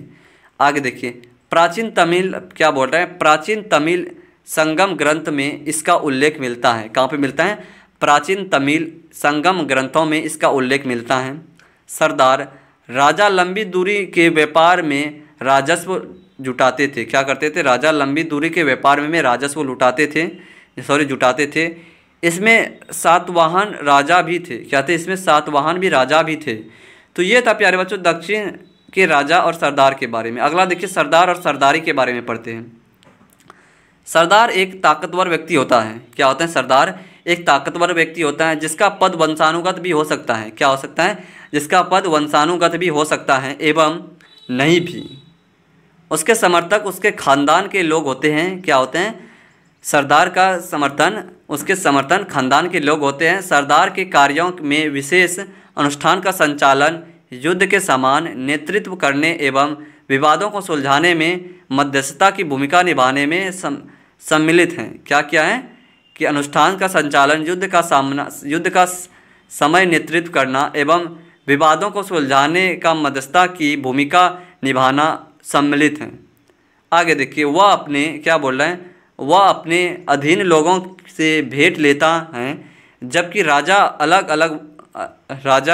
अलग वसूली करते हैं एवं अपने समर्थकों में उसे भेंट का वितरण करता है। सरदारी में प्रायः कोई अस्थायी सेना अथवा अधिकारी नहीं होते हैं। तो ये था प्यारे बच्चों आपका सरदार और सरदारी के बारे में। अब देखते हैं सरदार का कार्य क्या होता था, वो देखते हैं। अनुष्ठान का संचालन करना, युद्धों का नेतृत्व करना, ये सरदार का कार्य है। लड़ाई झगड़े विवाद को सुलझाना, ये सरदार का कार्य है। और भी हैं, और देखते हैं। सरदार अपने अधीन लोगों से भेंट लेता है, अपने समर्थकों से उस भेंट को बांट देता है। किससे लेता है? सरदार अपने अधीन लोगों से भेंट लेता है और अपने समर्थकों में भेंट को बांट देता है। अपने समर्थकों में उस भेंट को बांट देता है। सरदार में कई अस्थायी सेना या अधिकारी नहीं होते हैं। क्या होते हैं? सरदार में कोई अस्थायी सेना या अधिकारी नहीं होते हैं। इन राज्यों के बारे में क्या बोला? इन राज्यों के बारे में जानकारी प्राचीन तमिल संगम ग्रंथ से मिलती है। किससे मिलती है? इन राज्यों के बारे में जानकारी प्राचीन तमिल संगम के ग्रंथों से मिलती है। इन ग्रंथों में सरदारों के बारे में विवरण है। कई सरदार तथा राजा लंबी दूरी के व्यापार में भी राजस्व इकट्ठा करते थे। क्या करते थे? कई सरदार तथा राजा लंबी दूरी के व्यापार में भी राजस्व इकट्ठा करते थे। आगे देखिए आगे क्या बोल रहा है। इसमें सातवाहन तथा शक राजा प्रमुख थे। क्या कौन थे? इसमें सातवाहन तथा शक राजा महत्वपूर्ण थे, प्रमुख थे। सरदार अपने अधीन लोगों से भेंट लेता है, अपने समर्थकों में उस भेंट को बांट देता था। सरदारी में कोई अस्थायी सेना या अधिकारी नहीं होता था। तो ये था प्यारे बच्चों आपका क्या बोलता है कि सरदार के कार्य के बारे में। आगे देखिए दैविक राजा के बारे में बोलते हैं। देवी देवता की पूजा से राजा उच्च स्थिति हासिल करते थे। क्या करते थे? देवी देवता की पूजा से राजा उच्च स्थिति हासिल करते थे। कुषाण शासक ने ऐसा ही किया, यानी कि देवी देवता का पूजा करके उच्च स्थान हासिल करते थे और कुषाण शासक ने ऐसा ही किया। देखते हैं उसके बारे में। यूपी में मथुरा के पास माट के एक देवस्थान पर कुषाण शासकों ने विशालकाय मूर्ति स्थापित की। कहाँ पे? यूपी में मथुरा के पास मठ के एक देव स्थान पर कुषाण शासकों ने विशालकाय मूर्ति स्थापित की। अफगानिस्तान में भी ऐसा किया। इन मूर्तियों के माध्यम से राजा खुद को देवतुल्य पेश करते थे। क्या करते थे? इन्हीं मूर्तियों से राजा खुद को देवतुल्य पेश करते थे। तो ये था प्यारे बच्चों दैविक राजा के बारे में। आगे देखते हैं अब गुप्त काल के बारे में पढ़ते हैं। यहाँ से भी क्वेश्चन आपके बोर्ड एग्जाम में बहुत बनते हैं प्यारे बच्चों, आप इसको ध्यान से देखिएगा गुप्त काल के बारे में। गुप्त काल सम्राटों का काल है। भारतीय इतिहास में स्वर्ण युग कहा जाता है। क्या कहा जाता है? गुप्त काल सम्राटों का काल भारतीय इतिहास में स्वर्ण युग कहा जाता है। इस काल में अनेक मेघावाली और शक्तिशाली राजाओं ने उत्तर भारत को एक छत्र के नीचे संगठित कर शासन से सुव्यवस्थित तथा देश से समृद्धि व शांति की स्थापित की। क्या की? गुप्त सम्राटों का शासन काल भारतीय इतिहास में स्वर्ण कहा जाता है। इस काल में अनेक मेधावाली और शक्तिशाली राज्यों ने उत्तर भारत को एक छत्र के नीचे संगठित कर शासक से सुविवाहित तथा देश में समृद्धि व शांति की स्थापना की। आगे देखिए आगे क्या बोला। डॉक्टर रामशंकर त्रिपाठी कहते हैं कि 200 वर्ष तक गुप्त सम्राटों ने संपूर्ण उत्तर भारत और उत्तर पश्चिम के देशों और राजनीतिक एकता की नींव की एकता देखते थे। क्या करते थे? राजनीतिक एकता की नींव, नवीन एकता देखते थे। तो ये था गुप्त काल के बारे में प्यारे बच्चों। अब देखते गुप्त काल के शासक कौन कौन किए थे। श्रीगुप्त ने किए थे, घटोत्कच ने किए थे, चंद्रगुप्त प्रथम ने भी किए थे और समुद्रगुप्त ने किए थे, रामगुप्त ने, चंद्रगुप्त द्वितीय, चंद्रगुप्त द्वितीय ने भी किए थे। किसने किए थे? चंद्रगुप्त द्वितीय ने किए थे, जिसको हम विक्रम आदित्य के नाम से भी जानते हैं। कुमारगुप्त ने भी किए थे, स्कंदगुप्त ने भी किए थे। तो ये था प्यारे बच्चों आपका गुप्त के शासक। ये सब शासक किए थे चंद्रगुप्त मौर्य पर। आगे देखते हैं गुप्तकालीन इतिहास की जानकारी के स्रोत कैसे मिले हैं, उसके बारे में देखते हैं। गुप्तकालीन इतिहास की जानकारी के स्रोत के बारे में साहित्य, अभिलेख, मुद्राएं, मोहर, स्मारक, विदेशी यात्री के वर्तन। तो ये सबसे इन सबसे गुप्तकालीन इतिहास की जानकारी के स्रोत मिले हैं। किससे? साहित्य, अभिलेख, मुद्राएं, मोहर, स्मारक, विदेशी यात्री के ताम्र बर्तन से, ये सब से मिले हैं। गुप्त इतिहास की जानकारी का स्रोत मिले हैं। अब देखते हैं प्यारे बच्चों साहित्य के बारे में देखते हैं। विष्णु पुराण, वायु पुराण, ब्राह्मण पुराण से साहित्य की जानकारी मिले हैं। कालिदास द्वारा रचित रघुवीर एवं अभिज्ञान शकुंतला से भी मिला है। आगे देखिए विशाखा दत्त का देवी चंद्रगुप्त और मुद्रा राक्षस से भी मिला है। शूद्र द्वारा रचित मत्स्यकाटिकम से भी मिला है। तो ये था साहित्य से मिला है। जो अभिलेख से कौन कौन सा मिला है वो देखते हैं। शिलाओं व ताम्रपत्रों पर अंकन अभिलेख हैं। समुद्रगुप्त के प्राय एवं एरन अभिलेख में हैं। और आगे देखिए कुमारगुप्त मिलसद अभिलेख, गढ़वा एवं मदसौर अभिलेख में भी हैं। स्कंदगुप्त के भीतरी कहोम गिरनगर अभिलेख में भी है। तो ये था आपका अभिलेख में के बारे में, जिस अभिलेख में थे वो बता दिए हैं आपको। और ये साहित्य में जिस जिस साहित्य में थे वो आपको बता दिए।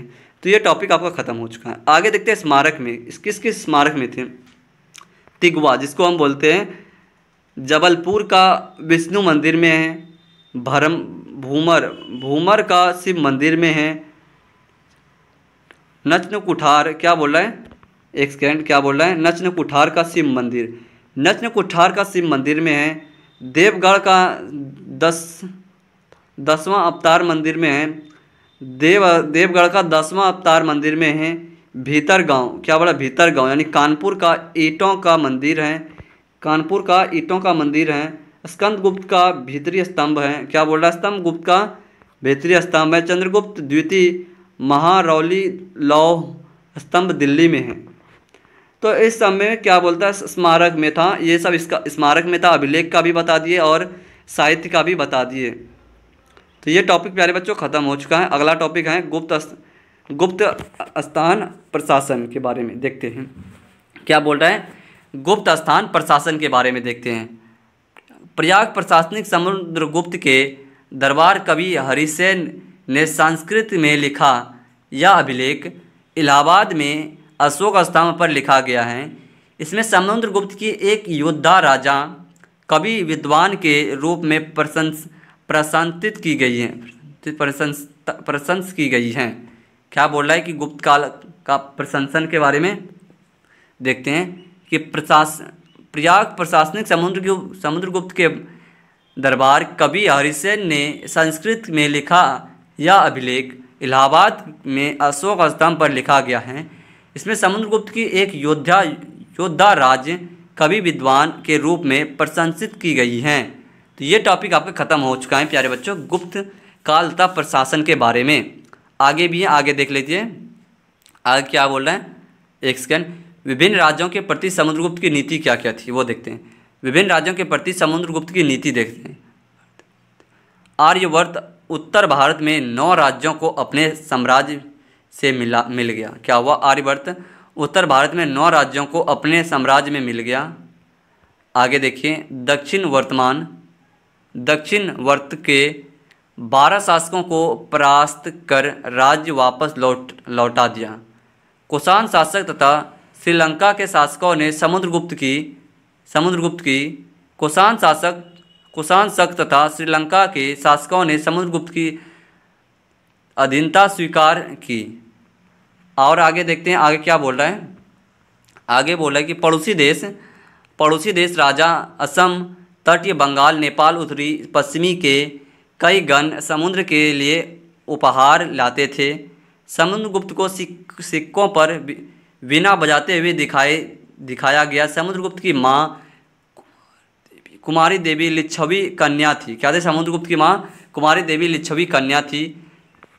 आगे देखिए, समुद्रगुप्त के पिता चंद्रगुप्त प्रथम एरेगुप्त शासक थे जिन्हें महाराजाधिकार की उपाधि दी गई। समुद्रगुप्त के पिता चंद्रगुप्त प्रथम एरेगुप्त शासक थे जिन्होंने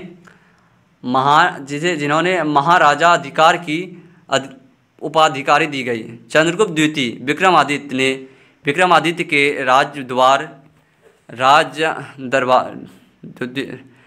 चंद्रगुप्त द्वितीय विक्रमादित्य के दरबार में कालिदास व आर्यभट्ट थे। चंद्रगुप्त द्वितीय ने पश्चिमी भारत के शासकों को परास्त किया। किसने किया, चंद्रगुप्त द्वितीय ने। आगे देखिए, आगे क्या बोल रहे हैं। इस काल के अनेक पद वंशानुगत हो गए। क्या हुए, इस काल में अनेक पद वंशानुगत हो गए। उदाहरण क्या है, उदाहरण देखते हैं। हरिसेन है, उसने अपने पिता की हत्या महादंडनय अर्थात न्यायाधिकार थे। कभी कभी ऐसा भी व्यक्ति अनेक पदों पर होता था। उदाहरण, हरिसेन एक महादंडनय होने के साथ साथ कुमारामात्य तथा संधि विग्रह युद्ध व शांति का मंत्री थे। तो ये था प्यारे बच्चे, और भी हैं, देख लेते हैं। और स्थान प्रशासन के बारे में। स्थान प्रशासन या केंद्रीय कारण की भी प्रकृति मौजूद थी। क्या थी, स्थानीय शासक या केंद्रीयकरण भी प्रकृति थी। नगरों के स्थायी प्रशासन के मुख्य भागीदारी जैसे नगर श्रेष्ठ मुख्य बैंकर शहर का व्यापार सार्थक व व्यापारियों के काफिले का नेता था। प्रथम कुलिक मुख्य शिल्पकार था। कांस्य स्थल लिपोको का प्रधान था। तो ये था प्यारे बच्चों आपका क्या था टॉपिक कि गुप्त काल तथा प्रशासन के बारे में। तो ये टॉपिक आपका ख़त्म हो चुका है। अगला टॉपिक है हम सबका भूमिदान तथा नए संभ्रत ग्रामीण के बारे में। क्या है? भूमिदान संभ्रत ग्रामीण। तो आइए इसके बारे में देखते हैं। एक सेकेंड रुक जाइएगा। क्या बोल रहा है? भूमिदान तथा नए भ्रमंत ग्रामीण। ईस्वी की आरंभिक शताब्दी से ही भूमिदान के प्रमाण मिलते हैं। क्या हुआ है? ईस्वी के आरंभिक शताब्दी से ही भूमिदान के प्रमाण मिलते हैं। इनमें से कई का उल्लेख अभिलेख से मिलता है। किससे मिलता है? अभिलेख से मिलता है। देखते हैं आगे क्या बोल रहा है। इसमें कुछ अभिलेख पत्थरों पर लिखे गए थे, लेकिन अधिकांश ताम्र पात्रों पर खुदे होते थे, जिससे संभवतः उन लोगों को प्रमाण रूप में दिया जाता था जो भूमिदान लेते थे। भूमिदान के जो प्रमाण मिले हैं वे साधारण तौर पर धार्मिक स्थानों या ब्राह्मणों को दिए गए थे। इनमें कुछ अभिलेख संस्कृत में थे। आइए आगे देखते हैं। प्रभावती गुप्त आरंभिक भारत के एक सबसे महत्वपूर्ण शासक चंद्रगुप्त द्वितीय 375 ईसा पूर्व से 445 ईसा पूर्व की पुत्री थी। क्या थी? एक सबसे महत्वपूर्ण शासक चंद्रगुप्त द्वितीय की पुत्री थी। कौन? प्रभावती गुप्त। उसका विवाह दक्कन पठार के वाकाटक परिवार में हुआ। क्या हुआ? इसका विवाह दक्कन पठार के वाकाटक परिवार में हुआ, जो एक महत्वपूर्ण शासक वंश था। क्या था? जो एक महत्वपूर्ण शासक वंश था। आगे देखिए आगे क्या बोल रहा है। संस्कृत धर्मशास्त्रों के अनुसार महिलाओं को भूमि जैसी संपत्ति पर स्वतंत्र अधिकार नहीं था, लेकिन एक अभिलेख से पता चलता है कि परमावती भूमि की स्वामी थी और उसने दान भी किया था। इसका कारण यह हो सकता है कि वह इस रानी आरंभिक भारतीय इतिहास की ज्ञान कुछ रानी में से एक ही थी और इसलिए उसका यह उदाहरण ही है, यह भी संभावित है। धर्मशास्त्रों को घर स्थान पर समान रूप से लागू नहीं किया जाता हो। आगे देखिए क्या बोला। इतिहासकारों में भूमिदान का प्रभाव व महत्वपूर्ण वाद विवाद का विषय बना हुआ है। तो ये था प्यारे बच्चों क्या बोल रहा है कि भूमिदान तथा नए संभ्रत ग्रामीण के बारे में। अगला टॉपिक क्या है हम सबका? जनता के बीच राजा की छवि कैसे थी, ये देखते हैं। जनता के बीच राजा की छवि। इसके साक्ष्य ज़्यादा नहीं प्राप्त हैं। जातक कथाओं से इतिहासकारों ने पता लगाने का प्रयास किया है। किससे? जातक कथाओं से इतिहासकारों ने पता लगाने का प्रयास किया है कि ये कहानियाँ मौखिक थी, फिर बाद में इन्हें पाली भाषाओं में लिखा गया। गंधतिंदु जातक कहानी प्रजा के दुख के बारे में बताया गया है। 6वीं शताब्दी ईसा पूर्व से ऊपर बढ़ने के तरीके देखते हैं। 6वीं शताब्दी ईसा पूर्व से उपज बढ़ने के तरीके। उपज बढ़ने के लिए हल का प्रयोग किए गए, लोहे की फसल का प्रयोग किए गए, लोहे की फल का प्रयोग किए गए। लोहे की हल हो जाएगा, फल नहीं होगा बच्चों, इस जगह हो जाएगा हल। क्या हो जाएगा? हल। लोहे की हल का प्रयोग किए गए और उपज बढ़ाने में महत्वपूर्ण भूमिका निभाती थी। आगे देखिए आगे क्या बोल रहे हैं। फसलों को बढ़ाने के लिए कृषक समुदाय में मिलकर सिंचाई के लिए नए नए साधनों बनाना शुरू किया। फसल की उपज बढ़ाने के लिए कई जगहों पर तालाब, कुआं और नहर जैसे सिंचाई साधन को बनाया जो कि सिक्के और राजा के बारे में पढ़ेंगे। प्यारे बच्चों, ये था आपका जनता के बीच राजा की छवि के बारे में ये टॉपिक था। आगे देखिए, हम सब देखें सिक्के और राजा के बारे में देखते हैं। सिक्के के चलन से व्यापार आसान हो गया। चांदी तांबे अहम सिक्के प्रयोग में लाए गए। ये सिक्के खुदाई से मिले हैं। किससे मिले हैं? ये सिक्के खुदाई से मिले हैं। आहत सिक्के पर प्रतीक चिन्ह भी थे। सिक्के राजाओं ने जारी किए थे। किसने किए थे? सिक्के राजाओं ने जारी किए थे। शासकों की प्रतिमा तथा नाम के साथ सबसे पहले सिक्के यूनानी शासकों ने जारी किए थे। किससे? सबसे पहले यूनानी शासकों ने जारी किए थे। सोने के सिक्के सर्वप्रथम कुषाण राजाओं ने जारी किए थे। किसने किए थे? सोने के सिक्के जारी सबसे पहले कुषाण राजाओं ने जारी किए थे। मूल्यांकन वस्तुओं के विनिमय से सोने के सिक्के का प्रयोग किए जाते थे। दक्षिण भारत में बड़े तादाद में रोमन सिक्के मिले हैं। कहाँ पे मिले? दक्षिण भारत में बड़े तादाद में रोमन के सिक्के मिले हैं। सोने का सबसे आकर्षक सिक्के गुप्त शासकों ने जारी किए हैं। किसने किए हैं? सोने के सबसे आकर्षक सिक्के गुप्त शासकों ने जारी किए हैं। तो ये था प्यारे बच्चों सिक्के और राजा के बारे में। अब आगे देखिए, अगला टॉपिक है अभिलेख की साक्ष्य सीमा। क्या बोल रहा है? अभिलेख की साक्ष्य सीमा के बारे में देखते हैं। हल्के ढंग से उत्कीर्ण अक्षर। कुछ अभिलेखों में अक्षर हल्के ढंग से उत्कीर्ण किए जाते हैं जिन्हें उन्हें पढ़ना बहुत मुश्किल होता है। क्या होता है? जिन्हें पढ़ना बहुत मुश्किल होता है। कुछ अभिलेख के अक्षर लुप्त, कुछ अभिलेख नष्ट हो गए और कुछ अभिलेख के अक्षर लुप्त हो चुके हैं जिनका वजन से उन्हें पढ़ पाना बहुत मुश्किल होता है। क्या हुआ? कुछ अभिलेखों के अक्षर लुप्त हो चुके हैं जिनकी वजन से इन्हें पढ़ पाना बहुत मुश्किल होता है।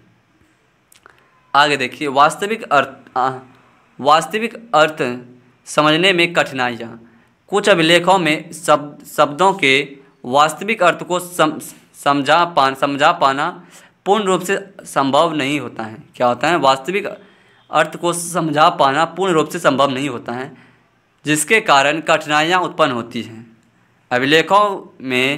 अभिलेखों में दैनिक जीवन के कार्य लिखे हुए नहीं होते हैं। क्या होते हैं? अभिलेख में दैनिक जीवन के कार्य लिखे हुए नहीं होते हैं। आगे देखिए, आगे क्या बोल रहा है कि अभिलेखों में केवल राजा महाराजा की और मुख्य बातें लिखी हुई होती हैं जिन्हें हमें दैनिक जीवन में आम लोगों के बारे में, दैनिक कामों के बारे में पता नहीं चलता। अभिलेख बनवाने वाले के विचार अभिलेखों को देखकर यह पता, क्या बोल रहा है? अभिलेख बनवाने वाले के विचार अभिलेखों को देखकर यह पता चलता है कि जिसने अभिलेख बनाया है उसका विचार किस प्रकार से है, उसके बारे में हम जानकारी प्राप्त करते हैं। तो प्यारे बच्चों, तो चैप्टर नंबर 2 का थ्योरी संपूर्ण एक्सप्लेन हमने कर दिए हैं। अगर आप समझने में थोड़ा सा भी दिक्कत हुआ है तो प्यारे बच्चों कमेंट सेक्शन खुला हुआ है, वहाँ पे कमेंट करना ना भूलें। तो प्यारे बच्चों, जल्द ही इस चैप्टर का सब्जेक्टिव क्वेश्चन आ जाएगा। अगर आप चाहते हैं कि इस चैप्टर का सिर्फ इम्पॉर्टेंट सब्जेक्टिव क्वेश्चन लाया जाए तो प्यारे बच्चों कमेंट सेक्शन खुला हुआ है, वहाँ पे कमेंट करना ना भूलें। मिलते हैं इसी तरह के दूसरे वीडियो में। तब तक के लिए जय हिंद, वंदे मातरम, बाय बाय।